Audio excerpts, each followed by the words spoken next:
Time now for business news on the news at 10 with Emana Amawe.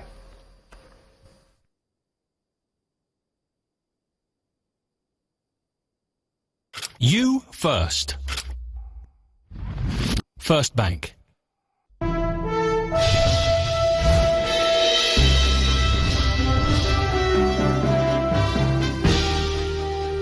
Many thanks for staying with us. Welcome to Business News.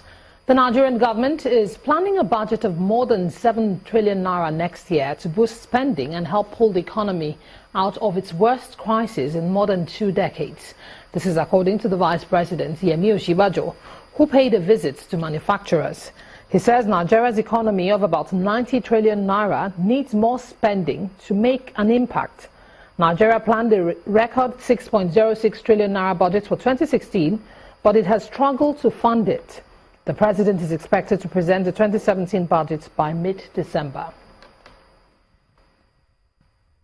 And the Senate is going ahead with its investigation of all revenue-generating agencies of the federal government over non-remittance, on the remittance and misuse of revenue generated between 2012 and 2016. This follows the disclosure by the Minister of Finance, Mrs. Kemi Adeosun, of non-remittance of over 450 billion naira by 33 government agencies. In a press statement, the chairman of the Senate Ad Hoc Committee on Non-Remittance and Misuse of Generated Revenue by Revenue-Generating Agencies, Senator Solomon Adeola, the revelation by the Finance Minister vindicates the Senate's resolution on the need to investigate government agencies for gross violation of the Constitution and the Fiscal Responsibility Act of 2007. Senator Adeola said the legislature will carry out a holistic investigation that will look at how these breaches occurred. And the Nigeria Liquefied Natural Gas Company wants to see a quick implementation of the national gas policy in order to grow the domestic market. The joint venture's message was delivered at the Nigeria LPG Association 6th Annual Conference and Exhibition in Lagos. At the meeting, operators also shared the views of the NLNG on the promotion of LPG for industrial use in accordance with the government's plans. Data from NLNG shows that an estimated 2.5 million metric tons of gas was produced and exported in 2015, but only 840,000 metric tons of this production was imported to Nigeria. We'd also like to... Over the years, this trend has become worrisome to the NLNG, a reason that informed this gathering. In 2014, Nigeria LNG supplied just about 40% of what was consumed locally. The 40% that is brought into the market has been mainly from export, and that in itself does create a bit of a question. Why would a country producing this amount of LPG export and then import it back again? And that's something we need to look at. This meeting is coming in the wake of a national gas policy in which the operators and regulators want a private sector approach for its implementation. We don't produce any equipment here in Nigeria, so it has to be foreign exchange. And what you're being paid, if you're going to get the money from government, is at 320, you're going to buy equipment is at 460. So that differential is causing a lot of problem. Of course, in terms of infrastructure, we are constructing the 5 million annual capacity cylinder plant. In that area, we don't need to import a cylinder in this country any longer. This is very clear, even within the concept of really trying to manage the scarce foreign exchange that we have today. Because if we keep importing LPG, expending the scarce foreign currency that we have, it really will create greater challenges. Obviously, LPG, unfortunately, is perceived quite wrongly as a dangerous fuel. Any fuel is dangerous if you use it in a haphazard manner. So we need to have a massive awareness campaign, and which is where the federal government comes in. The federal government is targeting 4 million households with the adoption of LPG as cooking fuel in the next 2 years. But as these industrialists have said, immediate action should suffer no further delay.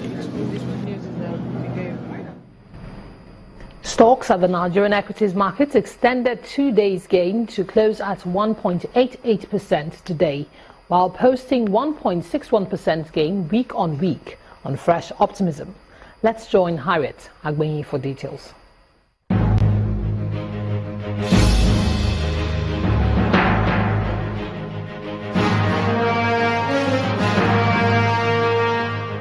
Banking, industrial goods and oil and gas stocks today rallied the Nigerian equities market nearly 2% after a blistering negative November.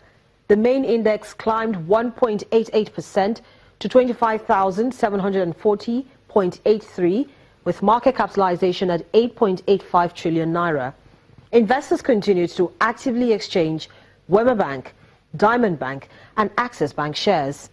Major oil stocks, Mobil, Forte Oil and Owando were top 3 percentage gainers.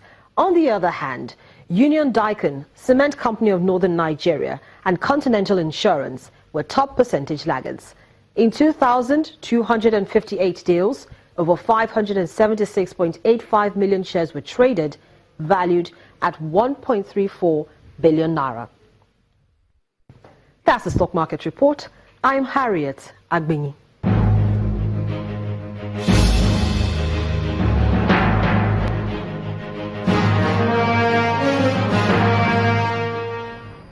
Thank you, Harriet. And for the global markets, European bourses closed lower today as political uncertainty in Italy and France intensified and investors eyed key jobs data. In the US, stocks traded mixed with financials falling around 1% as investors braced themselves for a key constitutional referendum in Italy while digesting a stronger than expected jobs report. In the meantime, Asian shares slipped. Investors were on a wait-and-see mode.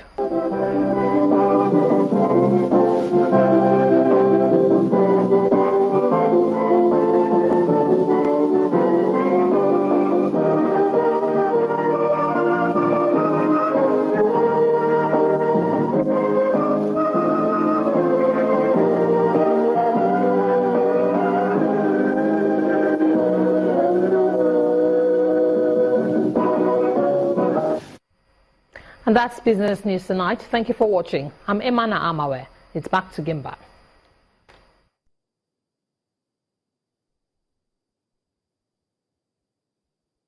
You first.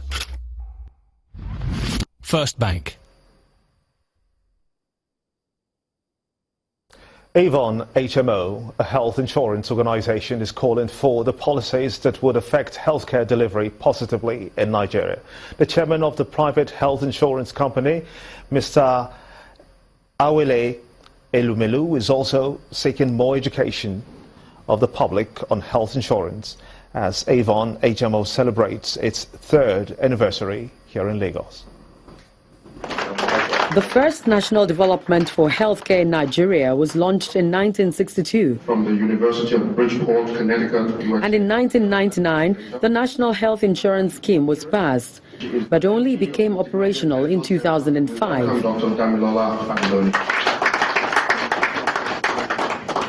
In light of this, Avon HMO is one of the many health insurance that looks to have sustained operation for 3 years. And so the decision to celebrate its 3rd anniversary with its health providers, clients, many of them from the corporate world and friends. Health, as we all know, is very important to the individual, to the family, to the country, and indeed to the economy. We have seen coverage grow from less than 150,000 in 2004 to over 1 million now.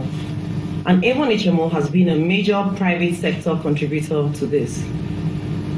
But there is still plenty of work to be done by all stakeholders. The legislature, we need them to enact laws and acts that make health insurance compulsory. Currently, access to care in Nigeria is still a major challenge as lack of funds, self-medication, poor health infrastructure, among others, stare it in the face.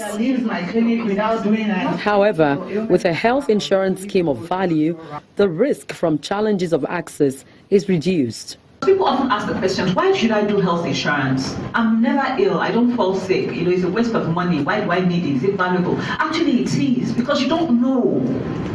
As people set money aside for their rent, as they set money aside for school fees, they should also set money aside for health. And whatever that money is, put it in a health insurance scheme. So you know for the year your health is sorted, no matter what happens. As Avon HMO keeps counting in health business, it leaves its clients with the option of living, loving, and discovering life's best moments with the best healthcare insurance. The chairman of the private health insurance company is indeed Dr. Awele Elumelu.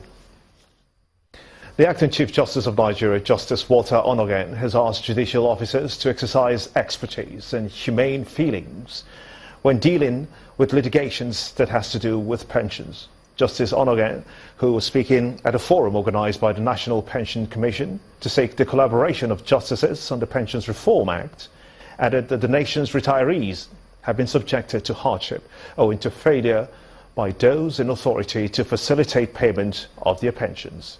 He said the retirees deserve a better deal. Judges from different courts in the country and officials of the National Pension Commission at a meeting to build on the existing collaboration between the Commission and the judiciary on the Pension Reform Act. The Director General of the National Pension Commission set the tone for the meeting. Although success stories have been recorded since the adoption of the contributory pension scheme, she says building a synergy with key partners in paying the benefits of retirees must remain a priority. In the course of enforcing compliance on recalcitrant employers by the Commission, some disputes also emanate that are ultimately resolved in the courts. Therefore, the important role of the judiciary in ensuring that the pension reform remains on course and deepened as enshrined in the PRA 2014 cannot be overemphasized.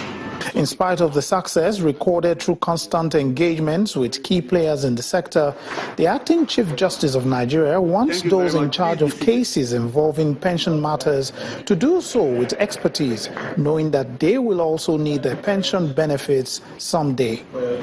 It is important for every organization in this country, including the appellant, to wear a human face in its treatment of the people, particularly the senior citizens, because it will be anybody's turn tomorrow to be a senior citizen.